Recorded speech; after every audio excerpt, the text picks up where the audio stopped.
Good morning. We are back to the study of the book Action and Reaction that we started 2 months ago. Just a recap on chapter 2 that we studied last month.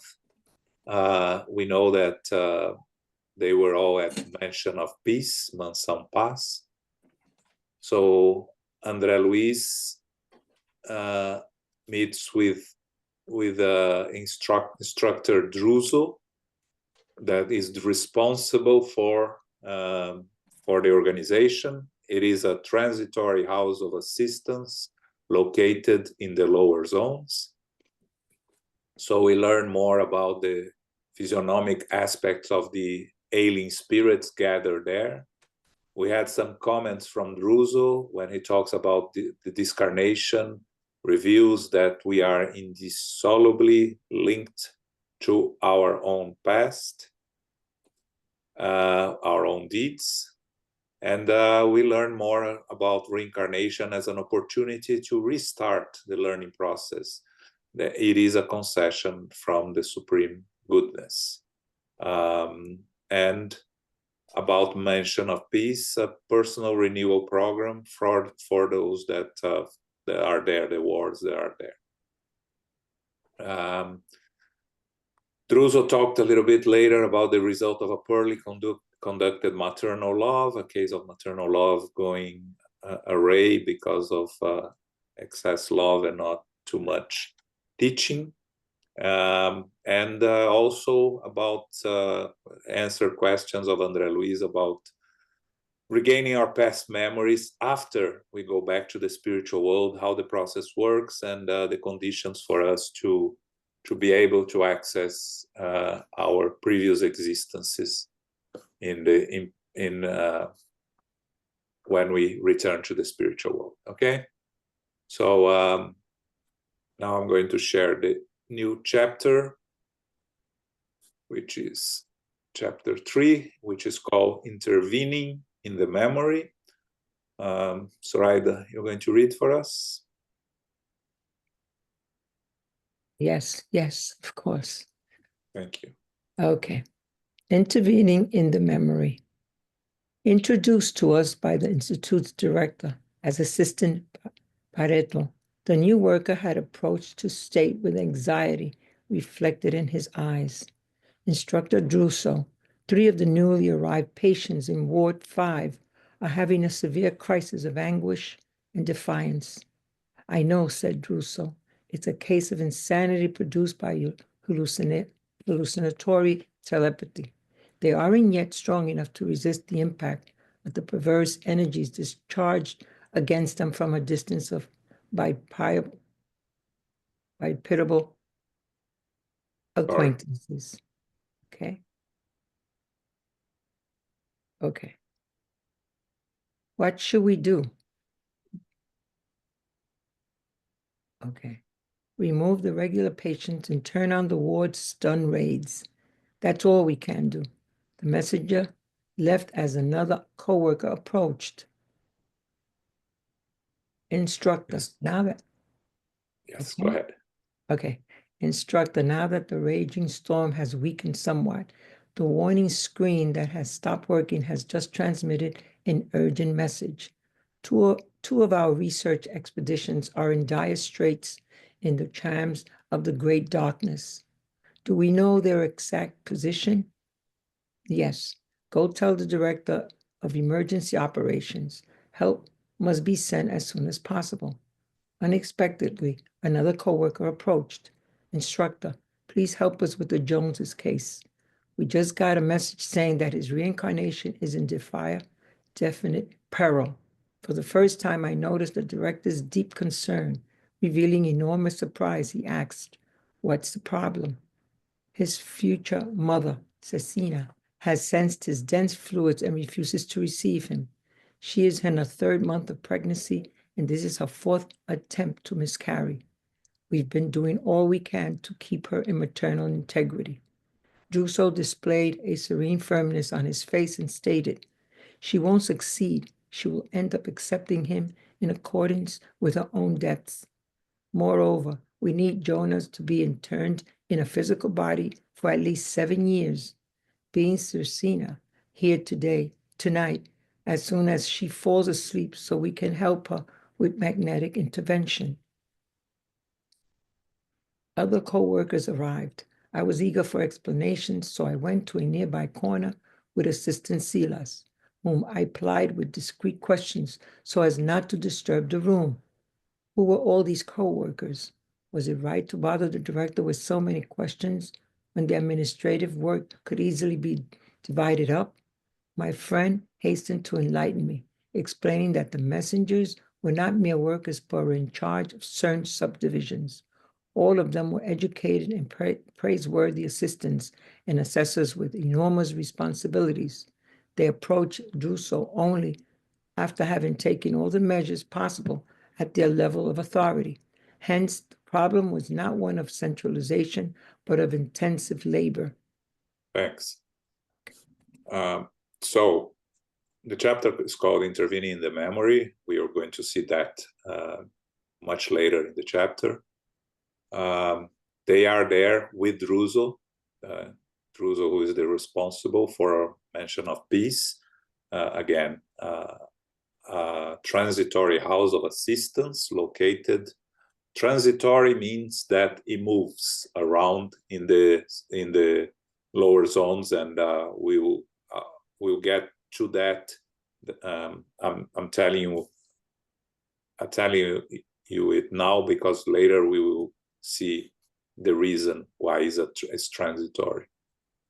So they are talking there with Druso. Druso introduced Assistant Barreto that approaches him and talks about patients arriving, having a severe crisis of anguish and defiance. Okay, so who are the individuals that are taken to mention of peace? We learned that from the previous chapters. These are discarnate spirits that are already in condition of being assisted, are open to receive the assistance provided by this type of institution in the spiritual world. They are not well enough to go to a place like Nosolar, which is a colony, so they need to stay in this so-called, let's say, for a lack of better word, ER of the spiritual world, right? So they are they stay in this place as long as needed until they can be taken to a new reincarnation or to a more organized place in the spiritual world like Nosolar, where they can continue their recovery. So these are really spirits that are in a difficult state that are taken there.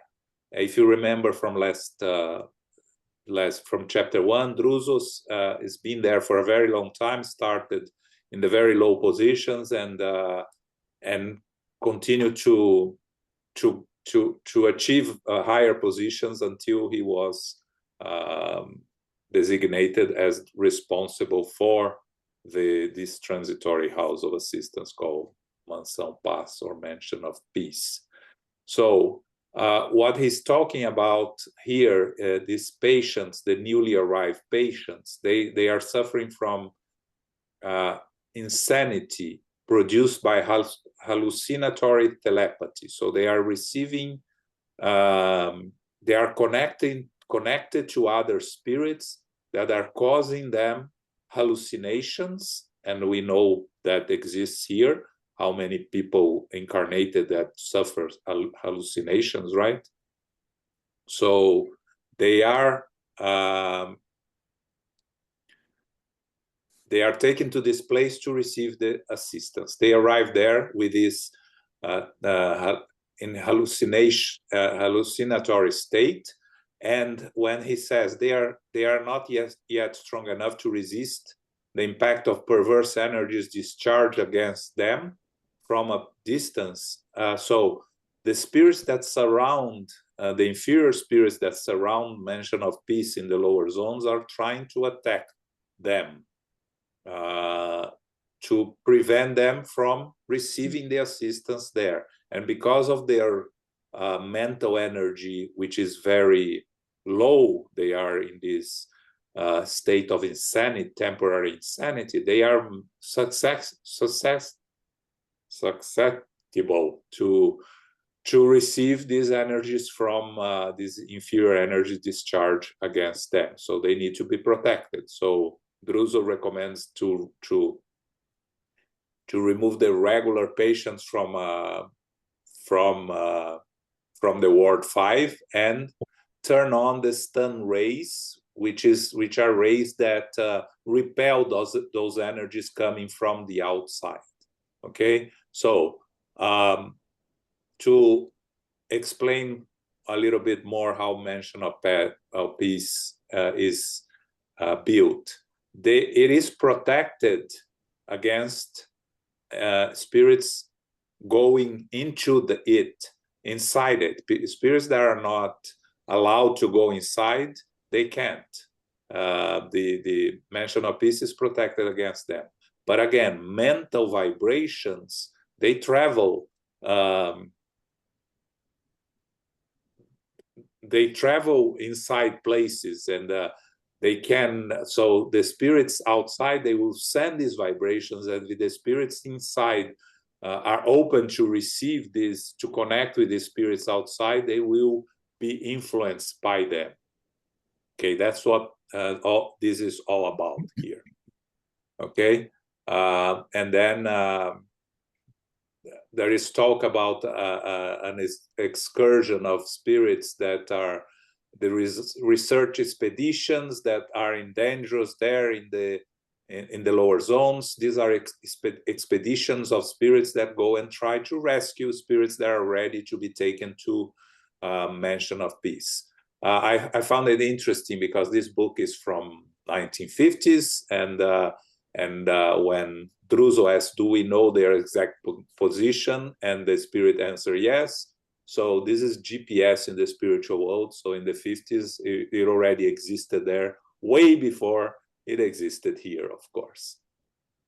And then another co-worker approaches and talks about a reincarnation of Jonas that is in peril because his future mother, Cecina, is trying to reject the pregnancy.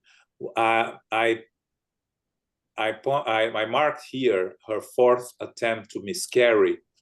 In Portuguese, in English, you have 2 words. You have abortion and you have miscarriage, right? In Portuguese, you don't have. You have only abortion and natural abortion, which is miscarriage. So in the original, it doesn't really explain if she's trying to abort or she's having through her mental energies, she's trying to cause a natural abortion and miscarriage. It doesn't say in Portuguese. It doesn't explain in the original, but I think it's important for us to stress here that it's not clear what is the state, what she's trying to do, if she's trying to abort or if she, through her mental energies, is trying to produce a miscarriage. Okay, 2 different things. But Druso says that she won't succeed. She will end up accepting Jonas. And it's interesting that he says that we need Jonas to stay in a physical body for at least 7 years. So it will be a very short incarnation. That it will be, of course, we can only speculate here, but it will be an opportunity for Cecina and Jonas to overcome their differences, to at least try to build some sort of love that is the maternal love towards towards an infant, and the love that an infant has a natural dependence on the mother. So I don't know if we're going to go back to this case later in the book. I don't remember, but we won't have anything about it in this. in this chapter. And then Andre Luiz is curious again. Andre Luiz represents us here, right? If we are there, we will be asking a lot of questions because we don't understand how these things work. So Andre Luiz is asking why they are bothering the director so much. You don't know, can't they solve the problems by themselves? Why everything has to be fixed by the director? And the assistant, Silas, here, he explained that these messengers, they are not workers, but they were in charge of certain subdivisions. So they already have autonomy, and they already do the work they are supposed to do. But there are situations that it's beyond their capacity of solving. So they approach Druso only after taking all the measures possible at their level of authority, which is, again, it's important for us to understand how hierarchy works in the spiritual world in places like that, right? These co-workers, these assistants and assessors, of course, they will only be placed in their positions if they have the capabilities of doing their job. Of course, we are all imperfect spirits. Of course, we are all going to make mistakes, and spirits that are working in places like that are far from being evolved spirits. They are just workers, hard workers that are willing to learn, are willing to work, and of course, they don't have the ability to solve everything and to address all the issues that come to them, and that's why sometimes they have to go to Druso. Again, it's only natural, but again, here in the physical world, sometimes we have bosses that want to solve all the problems and want to micromanage everything. This is not the case. In this house of assistance, Druso delegates responsibilities, but of course he's in charge. He needs to take care of some of the more difficult issues that come to him. Okay, Elmo, anything here to add? No, I think we didn't get depth in the story. And the only thing interesting is the mother of John, the pregnant woman. That, yeah, she won't succeed, but there is a reason. And the reason is she will end up accepting him in accordance with her own debits. I think that is important to mention. It's not that she won't succeed because you're not going to let her succeed, but it's because law of cause and consequence, cause and effect. Then now she needs to go through this as part of clearance of her own debits. Thanks. Anyone else has any question? Anything that you didn't understand, don't remember, didn't understand from previous chapters? Go ahead.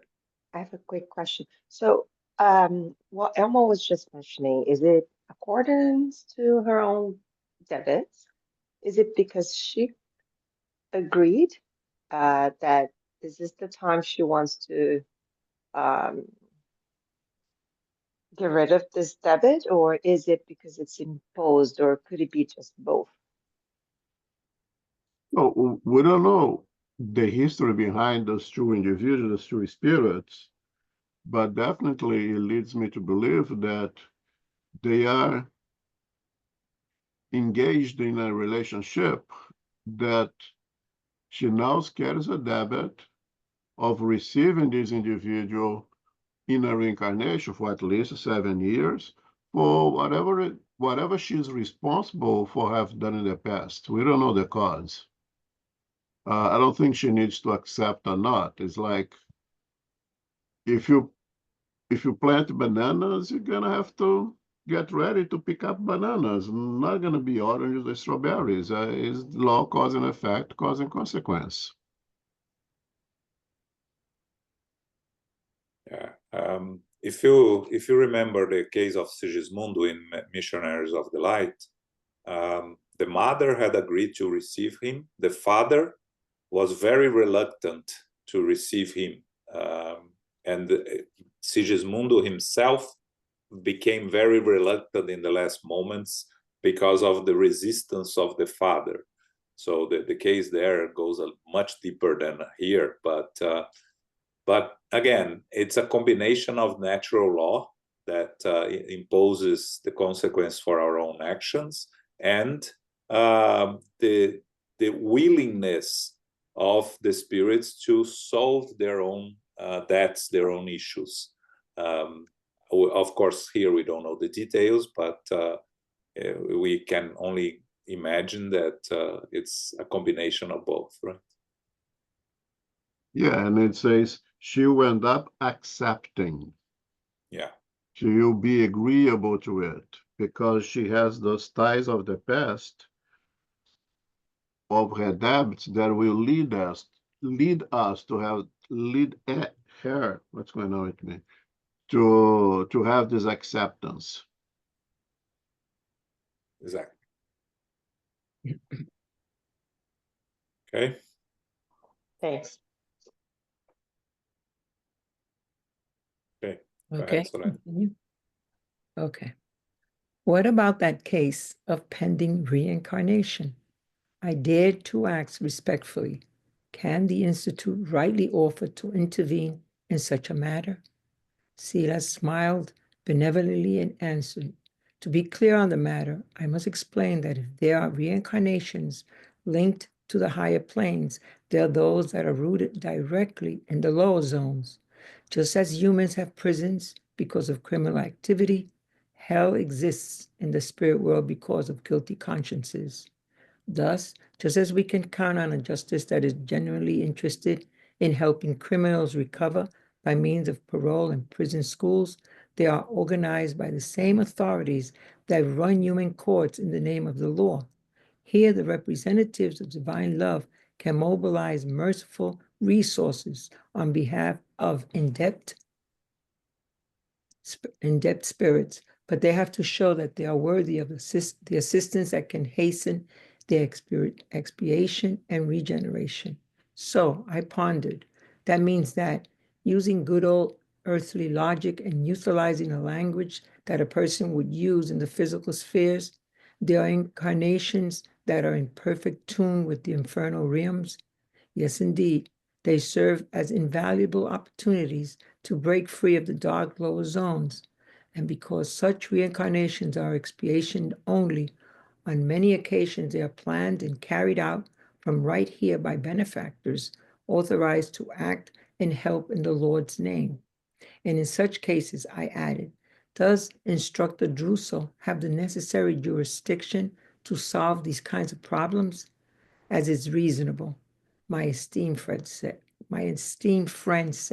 our director does not enjoy unlimited faculties, and this institution is certainly big enough to observe most of his attention.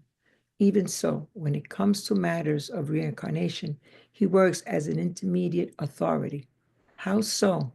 Twice a week, we get together in Mansoa Pass, upper room, and by means of appropriate instruments, the messengers of the light discuss the subject, evaluating the cases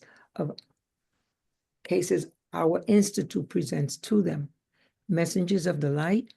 Yes, they are representatives of angelic intelligence who never take their eyes off the infernal regions, because even if the spirits of darkness don't believe it, the powers of heaven do in fact watch over this hell, which exists to control the regenerative work on earth.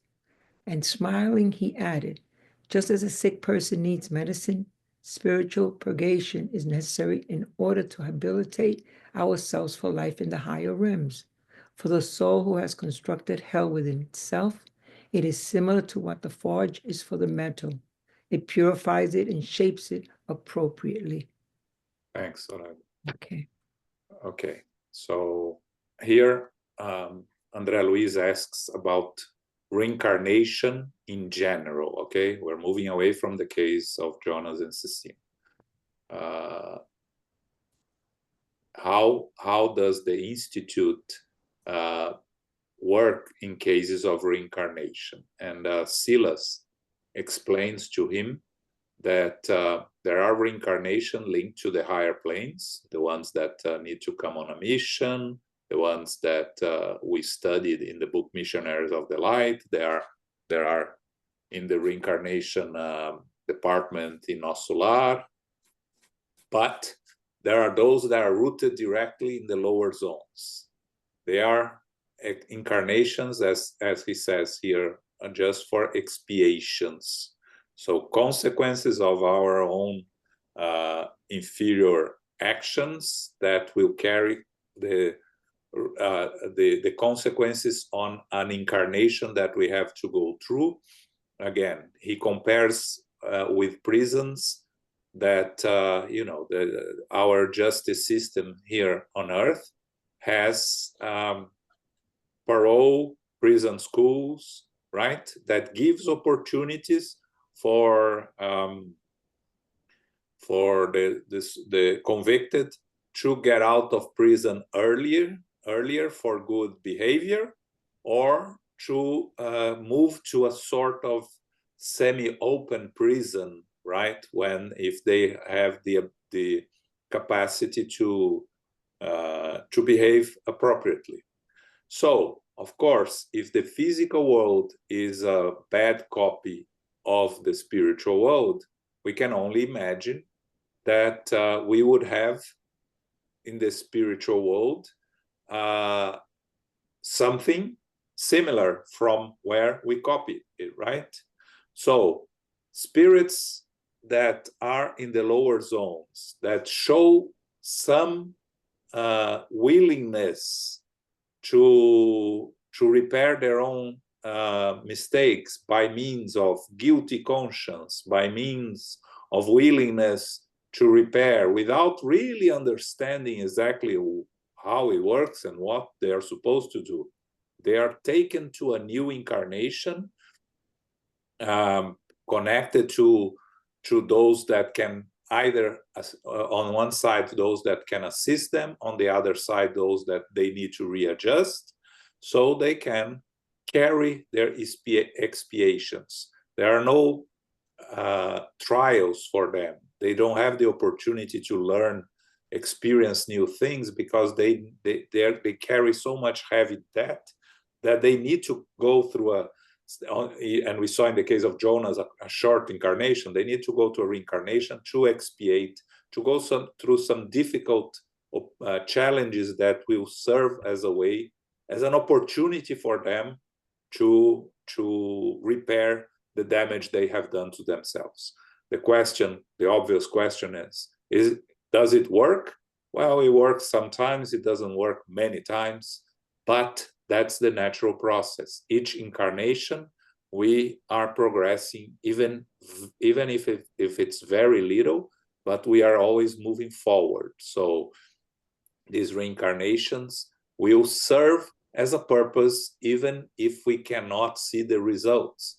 And again, a very common question is, we look outside, we see so many barbaric acts committed by individuals here in the physical world, and we ask, how come these people are here incarnated, progressing? And the answer, according to Spiritism, yes, they are. Even it's very slow and non-perceptible to us progress, at least they are learning something of how not to do things that will serve for them in future incarnations. But of course, they have to show that they are worthy of the existence, that they can hasten their expiation and regeneration. So they need to show some signs that something is there for them to change. That's when they are going to receive the opportunity. And Andre Luiz says, so these incarnations are in perfect tune with the infernal realms. Again, if it's only an expiation, and again, remember, most incarnations work automatically, right? According to the natural law. They don't need special treatment. They're just the natural process of coming back to the physical world according to the needs. There are spirits in charge of it, responsible for it, but many of them are just a natural process of reincarnation. Silas explains that they serve as invaluable opportunities to break free of the dark lower zone. So they are kind of prisoners of these dark lower zones, and the reincarnation is opportunity, at least for some break away from the lower zones. And he explains, because such reincarnations are for expiation only, they can be planned and carried out there from the mansion of peace by benefactors authorized to act and help in Lord's name. So Andre Luiz, of course, asks if can Druso participate in this? Can he solve this kind of problems? And Silas says, he works as an intermediate authority. The institution is big enough to absorb most of his attention, but of course he has time twice a week. They get together in the upper room of Mansion of Peace, and by means of appropriate instrument, this is 1954, so of course Andre Luiz couldn't write by means of a Zoom meeting or by means of a Facebook meeting or FaceTime, meeting. But that's what they already used there at that time, right? The spirits, the angelic intelligence, as they call here, who never take their eyes off the infernal regions. They are always looking at it and trying to help and assist the spirits that are in these so-called infernal regions, right? So they participate in these twice-a-week meetings to help and assist Druso and the members of workers of Mansion of Peace to solve these pending cases of reincarnation.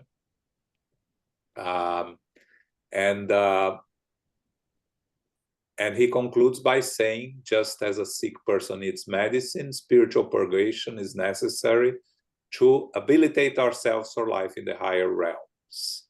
So if a soul has constructed hell within itself, it needs to purify and shapes like forge is for metal, right? So we need these reincarnations to purify ourselves, to solve our pending issues before we can move to higher realms in the spiritual world.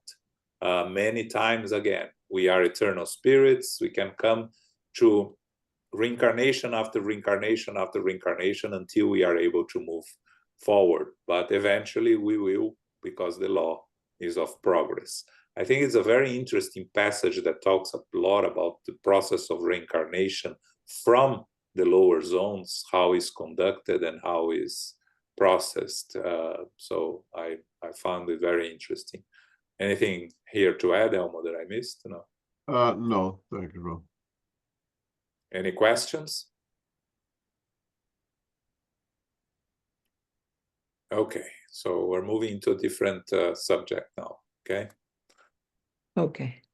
My companion was about to continue, but a strange noise got our attention. At the same time, a messenger burst through one of the nearby doors and approached Druso.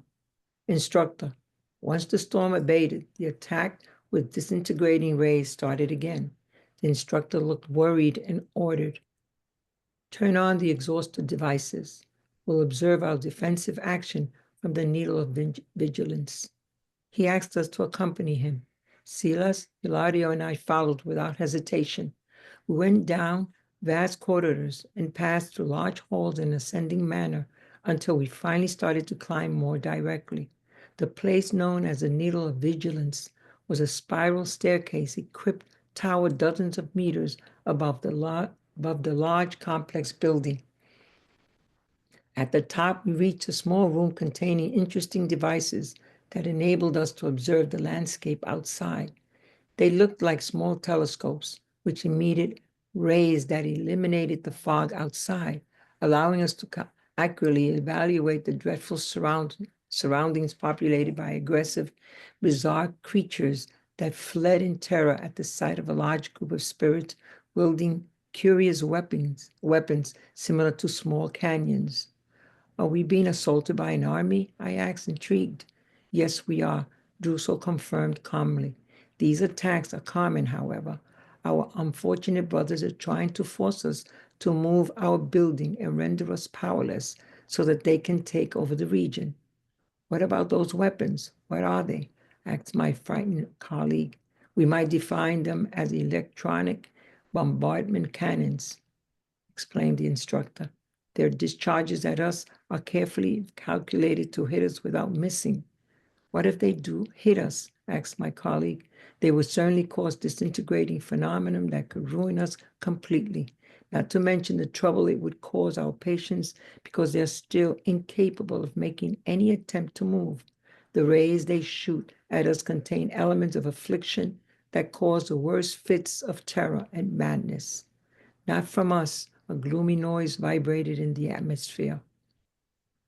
It seemed like thousands of invisible bullets were hissing violently through the air a short distance from us before ending in a crackling noise that filled us with dread. Perhaps because Hilario and I displayed uncontainable astonishment, Druso stated paternally, "No need to worry. Our exhauster barriers are very effective." He pointed to a long wall made of thousands of metallic poles surrounding the entire citadel, like a long series of skillfully arranged lightning rods. At every stage of the attack, electric sparks flashed at the points of contact attracted by the poles. To the naked eye, the spectacle, in its terrifying beauty, highlighted the scintillant contrast between immense darkness and flashing light. The conflicts are never ending here, said the instructor with serene dignity. However, we have learned that peace is not a victory of inertia. Rather, it is a result of balance between faith in the divine power and trust in ourselves as we work for the victory of the good. Thanks. So we're here in the middle of a battle, right? That's what I mentioned, the transitory house of assistance in the beginning. So it is a place in the lower zones, surrounded by spirits that are not yet ready to be assisted, and some spirits that their intention is to cause harm, to dominate, to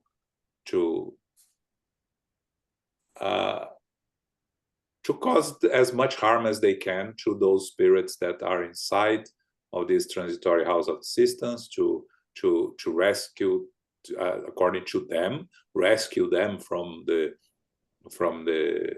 dominance of those spirits of light.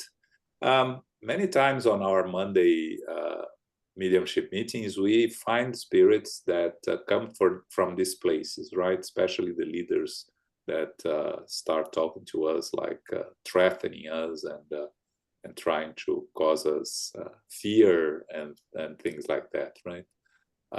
So, you know, for those that participate, Carol, Soraya, Laura, you know, Anna, you know where these spirits come from, right?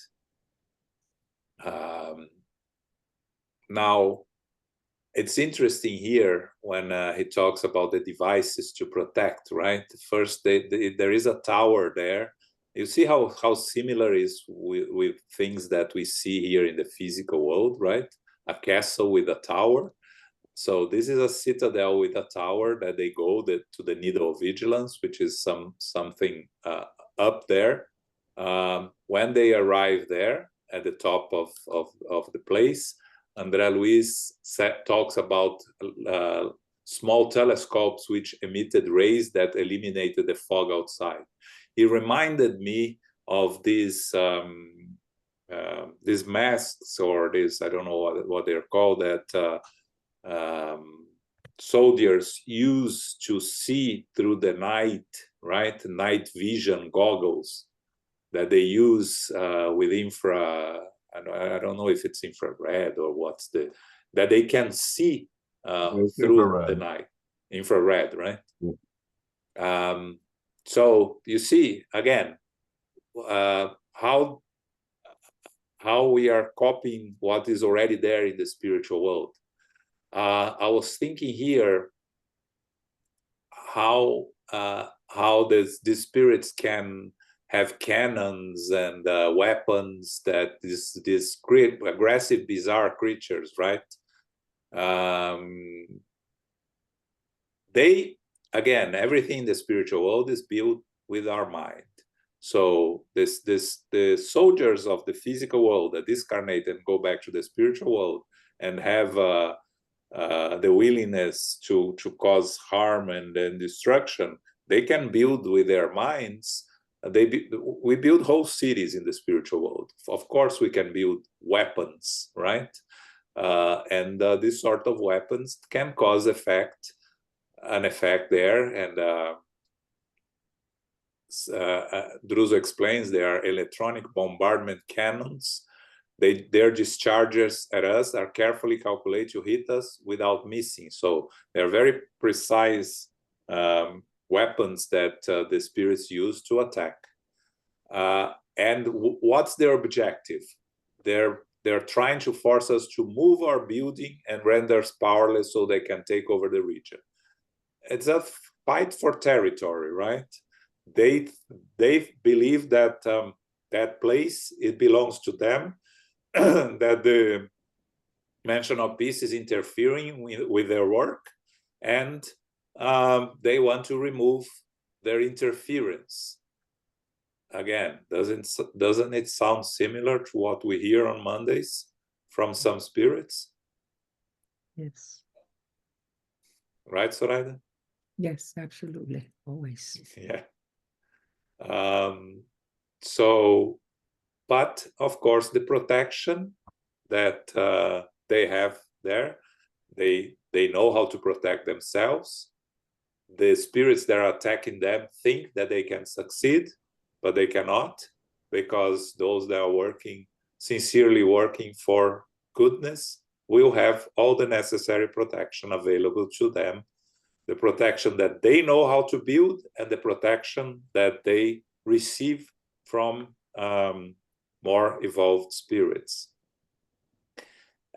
So Druso explains that if they didn't defend themselves, what happened is that their attacks will contain elements of affliction that cause the worst feats of terror and madness. In whom? In those spirits that are there in the process of being treated and assistance. Of course, they cannot attack Druso and affect Druso. Their objective there is to attack the spirits that are susceptible to this kind of attack and lower vibrations. So Druso tells them, our barriers are very effective. We are protected. Don't worry, they are not going to succeed. He describes what they have there: the metallic poles surrounding the citadel, like lightning rods that would diffuse the attacks. But the very important lesson that Druso tells them here: peace is not a victory of inertia. It is a result of the balance between faith in the divine power and trust in ourselves as we work for the victory of the good. I think it's a very important lesson as we are struggling nowadays with different problems in our physical existence, that inertia is not going to solve the problem. What we need is to entrust ourselves and actively work to make whatever is within our realm of possibilities to improve our situation and the situation of those around us. Okay? Elmo, anything here? No, I think everything's covered. Okay. Any questions here? Okay. Okay. So now we move to the memory, or the real title of the chapter. Okay. Just then, a co-worker entered the room.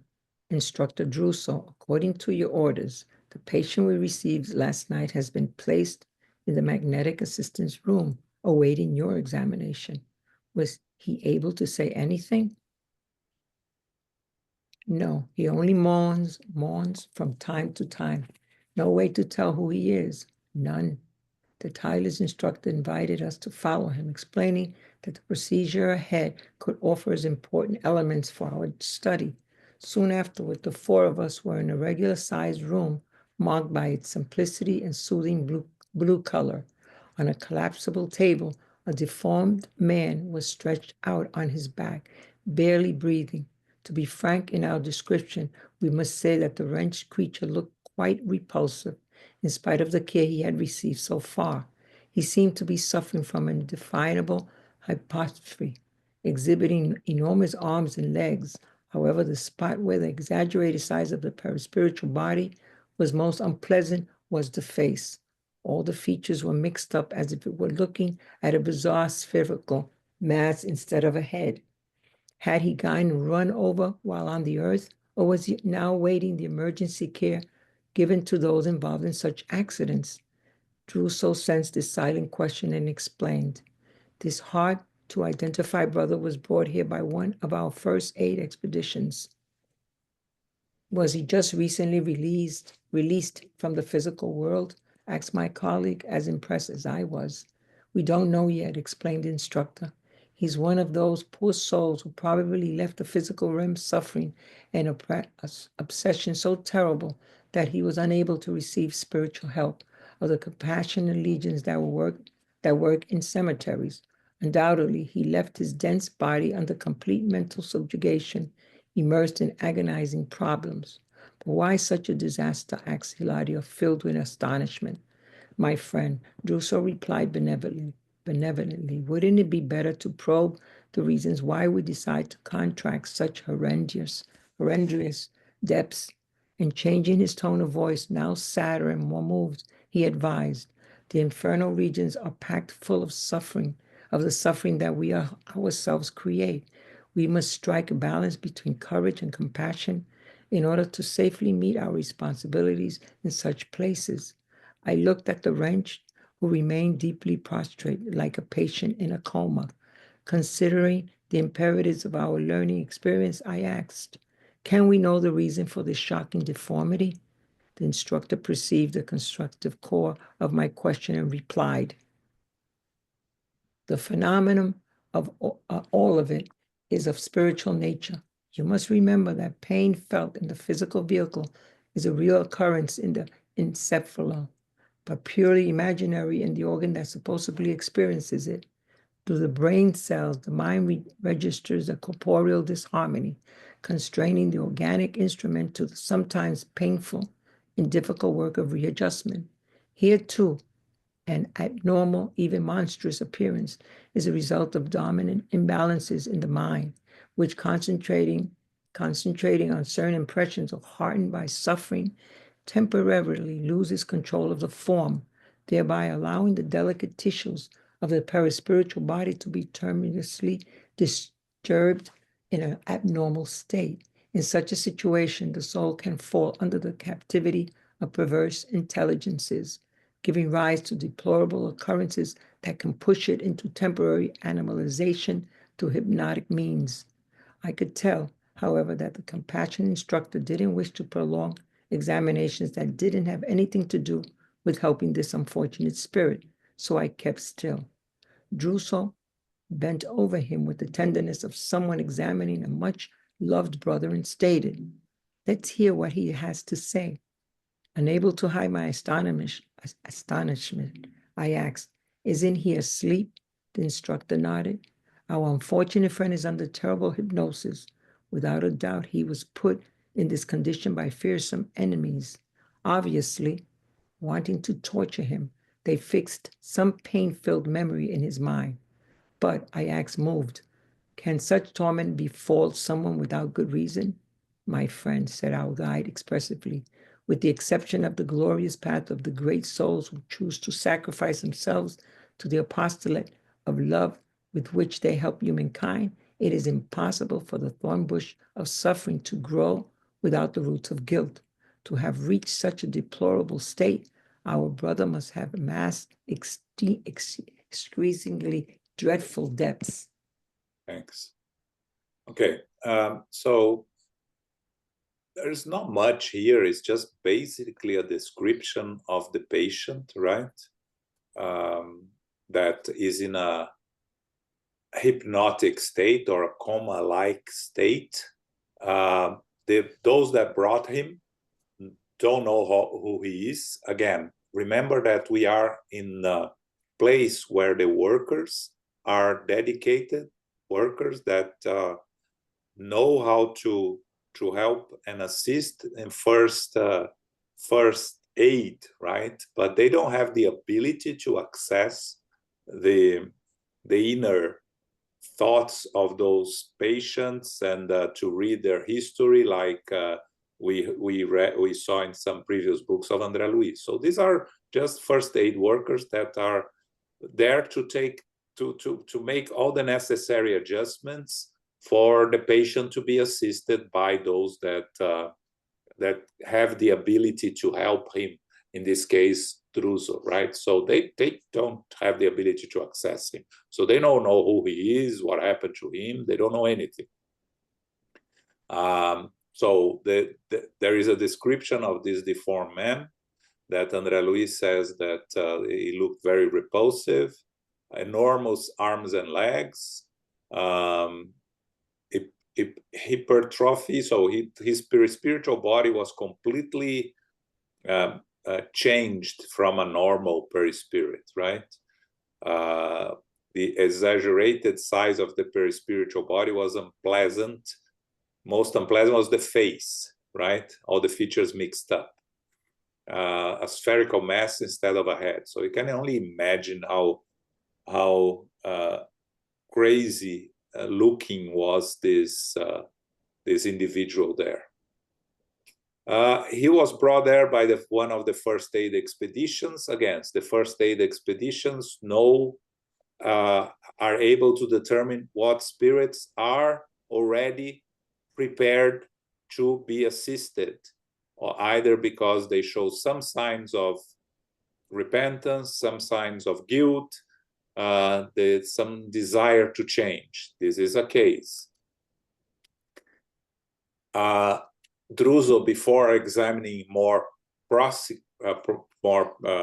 to him, said that he's one of those poor souls who left the physical realm suffering an obsession so terrible that he was unable to receive the spiritual help from the legions of compassionate workers in the cemeteries. So cemeteries have legions of spiritual workers trying to help and assist those that discarnate.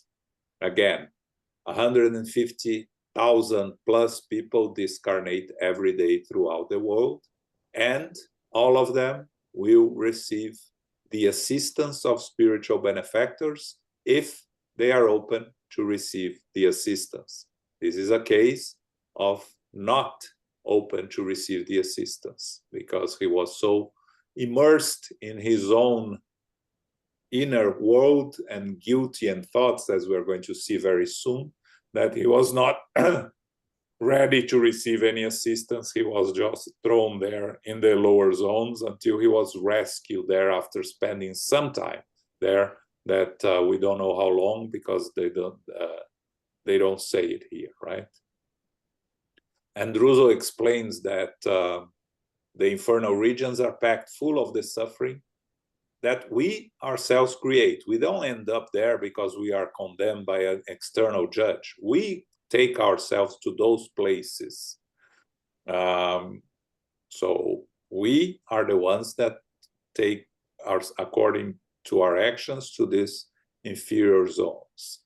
Andre Luiz wants to know the reasons for the deformity, and Druso explains is the result of the dominant imbalances in the mind, which the mind concentrates on certain impressions are hardened by suffering, temporarily loses control of the form, of the perispiritual form, thereby allowing the delicate tissues of the perispiritual body to be tumultuously disturbed in an abnormal state. So through his mind, he's causing all the deformities on this perispiritual world. And again, if you remember the book in the Greater World, when we talked about lycanthropy, the woman that transformed herself into a wolf form spirit, right?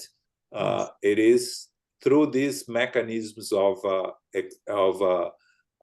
their own mind. Again, Gregorio accuses her, and she herself transforms through the phenomenon of lycanthropy, transforms in a wolf-like spirit, right? So everything is in the mind.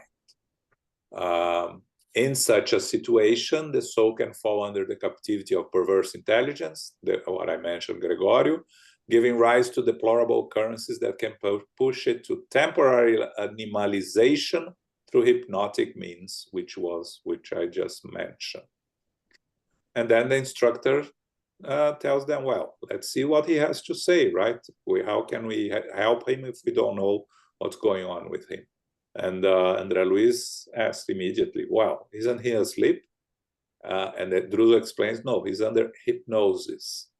He was put in this condition by fearsome enemies, obsessors.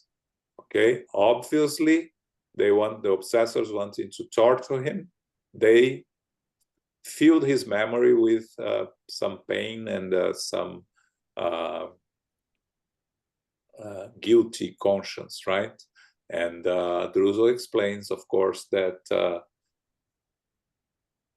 all of us are subject to this if we allow our guilty to take over, if we commit acts that cause harm to others and are open to receive the influence of others. And it's a lot of explanations of how it's a combination of our own conscience influenced by external consciences that can cause all these alterations in the perispirit and these dreadful scenes that we are watching. Okay, Elmo, anything here? No, João. Okay, so from here on we go through the end, and it's a lot of talk from the spirit. There will be not much to talk about it, but it's interesting to hear his story. Okay. Next, preventing us from wandering off the subject, he pointed out, let's disintegrate the magnetic forces that constrain his vital centers and help his memory so that he can speak freely. Perhaps due to my look of mute appeal for more clarification, he added, it wouldn't be right to act based on hypotheses. We have to listen both to moral delinquents and victims so that through their own information we can find out where to begin helping them. I tried to avoid premature questions and waited anxiously. Immediately, the assistant Hilario and I instinctively established a current of prayer without previous accord. Our combined energy strengthened the instructor, who, displaying calm and optimism, started the magnetic procedure by applying dispersive passes to the prostrate man. The patient reacted gradually, as if waking up from a long sleep. After a few minutes, Druso placed his right hand on the deformed head, as if calling his memory to the necessary awakening. The wrench suddenly began to moan, revealing the terror of someone longing to be released from a nightmare. Because Druso broke off the procedure to keep him in this state, Hilario asked anxiously, is he going to stay like this, on the verge of waking up, but unable to regain control of himself? It wouldn't be good for him to return to reality right away, the kind mentor clarified. He might suffer a deplorable outburst of madness with grave consequences. He can talk to us in his present state, even with his mind still entwined in the fixed idea that he imprisons his thoughts in ongoing vicious circle. That way, we will be able to understand the crucial problem without distortions. The instructor's words revealed profound experience regarding the psychology of spirits victimized in the darkness. After further application of passes on the glottis, the wrenched eyelids opened, and with bewildered eyes, he started to scream, help, help, I'm guilty, guilty. No, I can't stand it anymore. Forgive me, forgive me. Looking at Druso and obviously taking him to be a judge, he claimed, Your Honor, at long last, I can speak. Let me speak. The director stroked the tortured brow and said kindly, Speak up, say what you want. The patient's face streamed with tears, revealing the excitation of somnambulists who transform their own weakness into unexpected energy. He began to speak contritely. I'm Antonio Lipio, the criminal. I will confess everything. It's true, I sinned, so it's only just that I suffer in hell. The fire tortures my soul without consuming it. It's remorse, I know it well. If only I had known, I wouldn't have committed the wrong, but I couldn't help myself. The ambition. After my father's death, I was forced to share our plantation with my two younger brothers, Clerindo and Leonel. But my head was full of plans. I planned to transform the property that I administered into a large source of income, but sharing it would get in the way. I could tell that my brothers had different ideas, but I began to devise the plan that I ended up carrying out. A fit of tears muffled his voice, but Druso supported him magnetically and kindly encouraged him. Go on. I convinced myself, the patient continued more firmly, that I would only be happy if I killed my brothers. And when the time to split the inheritance got closer, I invited them to take a ride with me, a boat ride, to inspect the large lake on our property. But before we left, I gave them a drink laced with tranquilizers. I calculated the time the drug would need to work, and as we continued to talk, I noticed they were getting sleepy. I deliberately tipped the boat over on a well-known stretch where the water was really deep. Ah, what unforgettable calamity. I can still hear their terrified screams, begging for help, but with their nerves numbed, in a few minutes they were dead. I swam back with a guilty conscience, but still firm in my mad purpose. I got back to the shore, shouted for help. With a rehearsed attitude, I painted an imaginary accident. So I managed to get the whole estate for myself, leaving it later to Louis, my only son. And when I died, I was a rich man, supposedly honest. Money granted me the social approval and public privileges that politics grants to all those who are winners in the world. Due to this sarcastic intelligence, from time to time, I remembered my crime, a constant cloud shadowing my conscience. But in Alcia's company, my unforgettable wife, I sought distractions and outings that would take my mind off it. I was never able to be happy. When my son entered adolescence, my wife became terribly ill. Because of the fever that ravaged her for many weeks, she went crazy and ended up drowning herself in the lake. On the night of horror, widower, I kept asking myself if I wasn't a plaything of my victim's ghosts. But I was afraid of anything regarding death, and so I decided to simply enjoy the fortune that was very much mine. The wrench made a long pause to rest, but noticing our expected looks, he continued, Poor me, when I closed my eyes in death, the prayers I had paid for did me no good. I thought my brothers were dead, but there they were, right there in front of me, transformed into avengers. They were standing at my grave. They accused me of the crime. They swore at me and beat me mercilessly until, perhaps tired of punishing me, they took me to a dark cave where I was reduced to this nightmare. In my mind, I could only see the boat in the sinister sunset and hear the screams of my victims who weep and laugh strangely. Wrenched me. I'm shackled to that dreadful boat and can't escape. Who can help me sleep or die? As if the end of his confession had brought him some rest, the patient fell into profound empathy. Druso wiped the man's tears, spoke words of consolation and care, told the assistants to take him to a specialized ward, and then addressed us thoughtfully. We know enough to establish a starting point for our assistance. We'll return to this case when the time is right.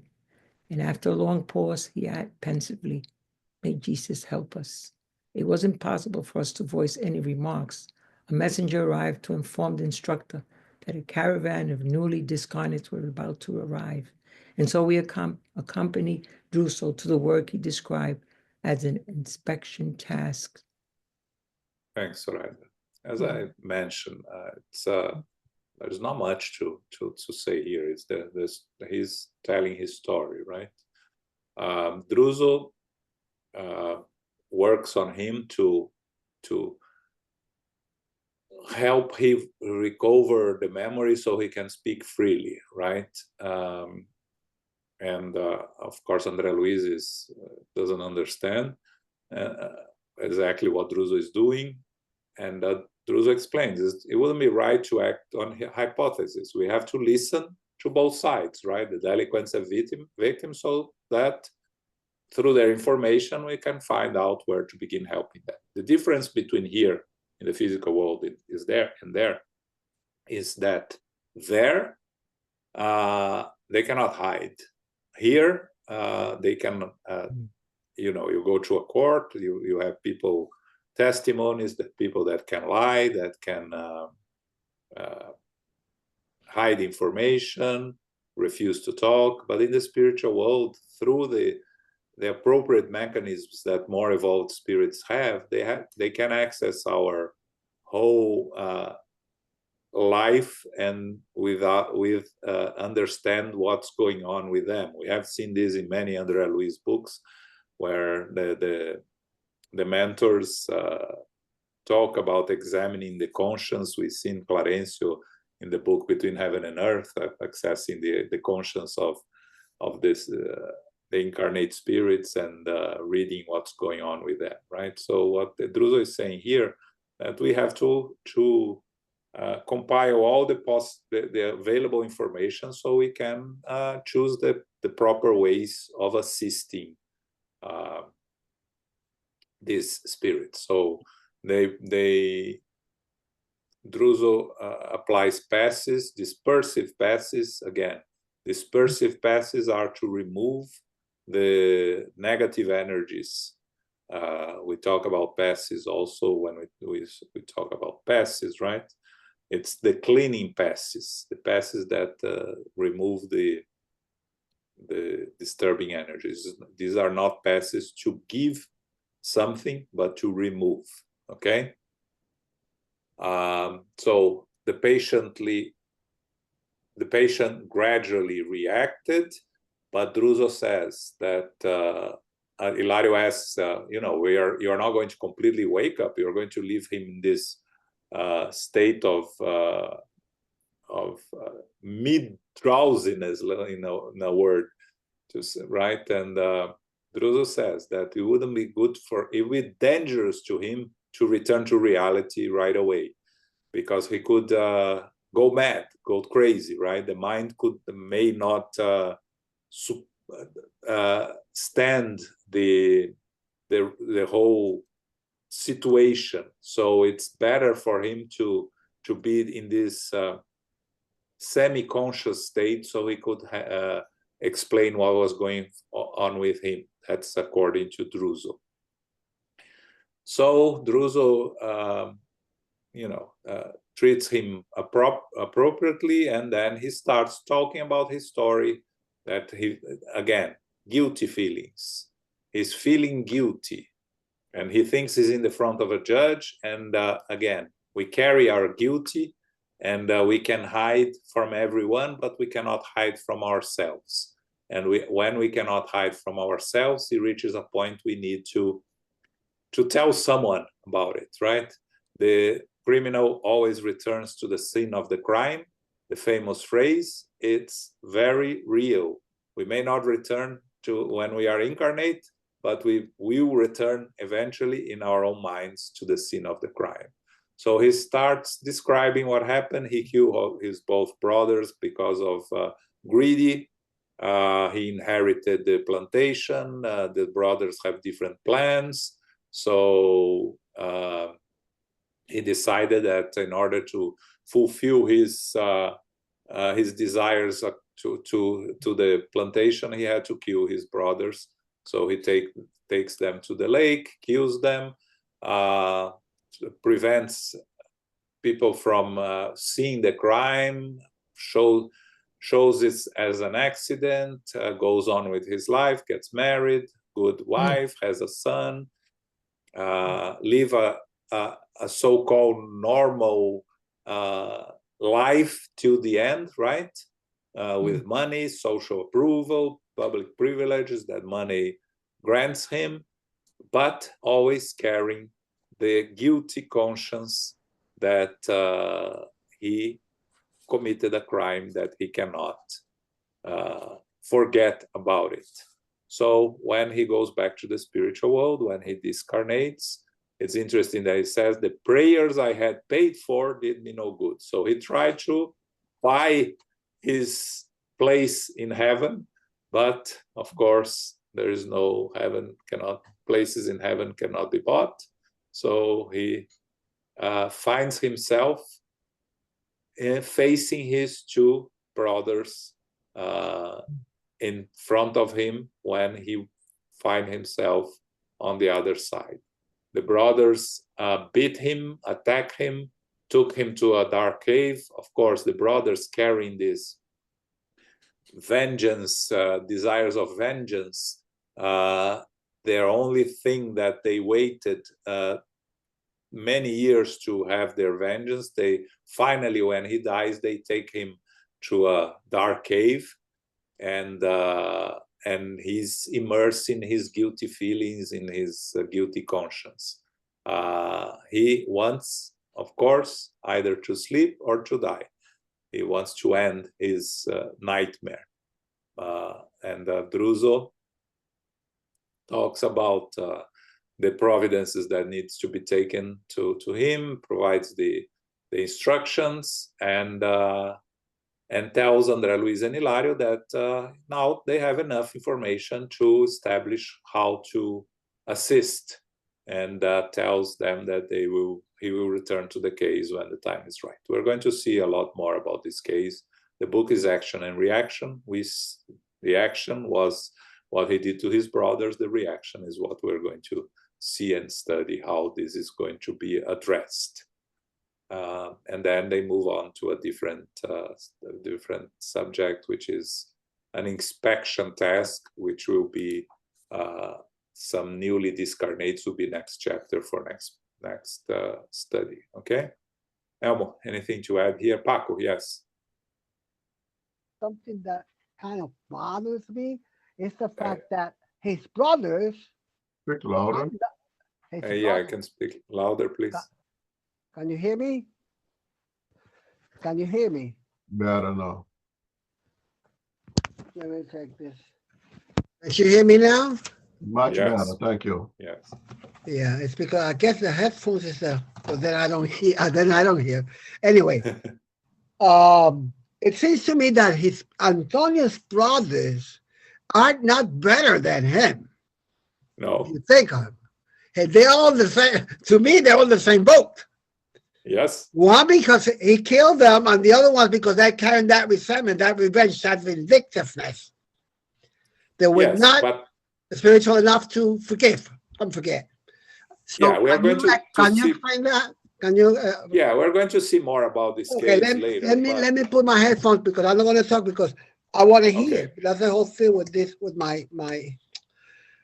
Yeah, now the voice is good. Go on. Yeah, so we're going to see more about this case, but the brothers, of course, they are not evolved spirits enough to forgive and move on. They may have become these vengeful spirits because of what happened to them. We don't know that, but clearly because of not being able to let it go, because of the hatred towards the brother.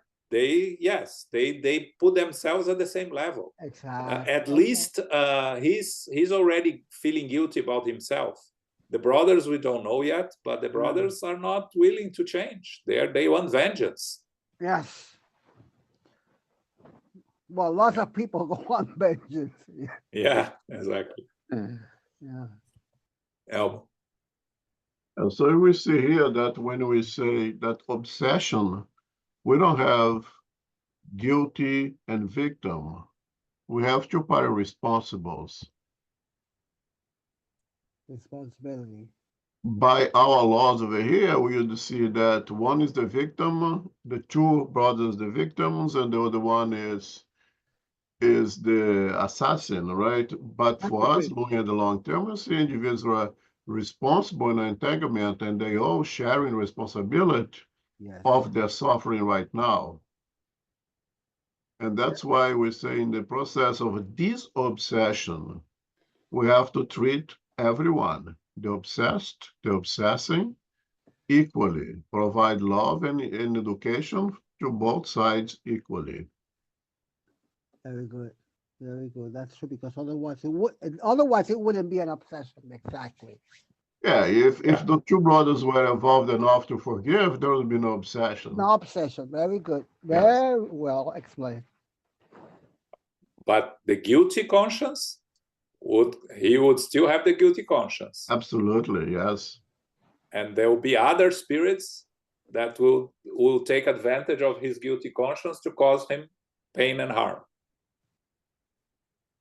Okay, so it's the case is here because the vibrations attract mind-like spirits, right? Minded-like spirits. So if the brothers were not there, there'll be other spirits that will be there accusing him and taunting him. And we see in our spirit mediumship meetings, most of the cases that we speak with the suffering spirit are the so-called victims, right? As the ones that are unable to forgive, they come somewhat in a state of hate and anger and very upset that, oh, you try to help him. He's the guilty one. So, no, he's trying to help you here now. It's about you here now. I know you suffered. We want to help you to stop suffering now. And they are unable to understand that. They feel that we are taking sides, that they are in the right to seek justice through their own hands.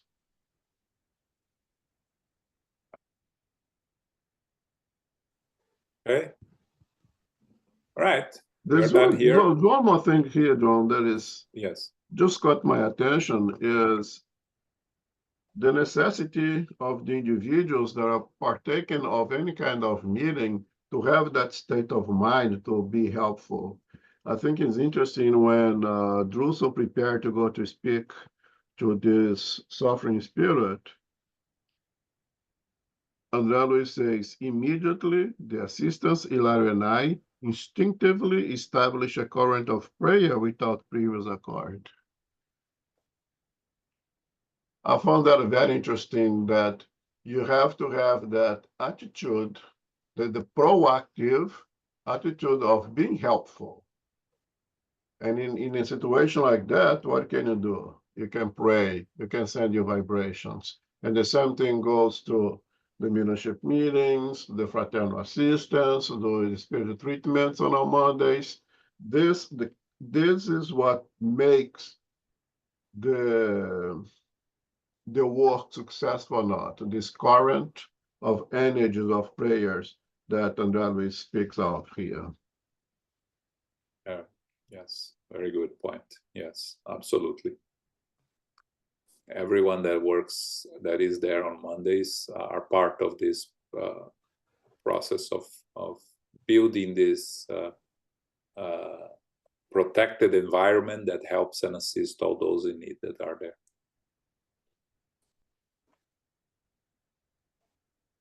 Okay. So next Sunday, which is the second Sunday of the month, we are going to go back to the book Jesus in the Home. What chapters are we on? You remember? No, you don't have it. No, I never remember by. Okay. I think it's 6, but yeah, we'll post on the we'll advise later. Okay. Carol, can you do our final prayer, please? Yes, certainly. Thank you very much. Thank you, John and Elmo, and thank you, Sarita, for reading today. Infinite Creator and Supreme Intelligence, we give thanks to be together again as brothers and sisters for our studies of the book Action and Reaction, Chapter 3, intervening in memory. In the spiritual world, some newly arrived spirits who are in anguish and suffering hallucinations can be directly attacked by lurking inferior spirits. Ward 5 there provides a space of safety where specialty rays can protect the vulnerable and weaker patients. Consequences of actions as appearing in the spirit world will need the reincarnation process to repair debts and mistakes. Progress is the natural law. However, small progress may occur. Pending cases will need rehabilitation also. Proactive endeavoring, faith, and trust in the divine power is essential in the process. Assistant workers prepare the initial first aid. Then the spiritual benefactors do the elevated and advanced treatments. They can access the spirit's consciousness and the information needed to diagnose a patient in an in-depth way. The obsessed and the obsessors both need treatments. We give thanks to the spiritual benefactors and the good spirits for guiding and inspiring us today. May we receive the love, light, and peace of Christ within us and for our loved ones, our teachers, our directors, the counselors, the mediums, and workers, and all who are participating. We pray for inner peace and especially for world peace and for those who are suffering in the physical and spiritual worlds. We pray for our center SGNY and all spiritist centers throughout the world that they may grow, prosper, expand, and be protected throughout the day and throughout the night. As we close, we humbly ask for safety and protection as we return to our family, friends, loved ones, and co-workers. May we go forth now and remind ourselves to be beacons of love, of light, of peace, of service, and charity, which is love in action. May peace and love prevail. So be it.